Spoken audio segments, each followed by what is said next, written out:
Welcome po sa ating Dani unit. This is a 4 bedrooms and then with carport balcony. 83 square meter floor area. Tara, pasok tayo.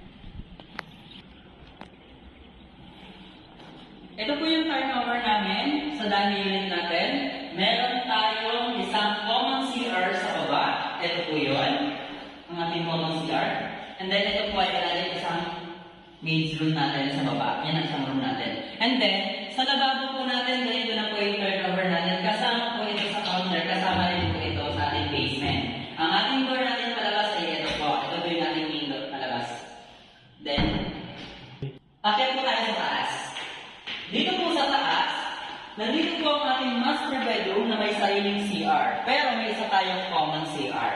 Ito po yung isang common CR. And then, ito po yung isang bedroom. Ito po. And then, ito po yung isang another room. So, bali dito ay 3 bedrooms sa taas together with master bedroom. Ang master bedroom natin may sariling CR. Ito po yung CR niya. So, yan po. And then, kanya rin po itong terrace natin or veranda.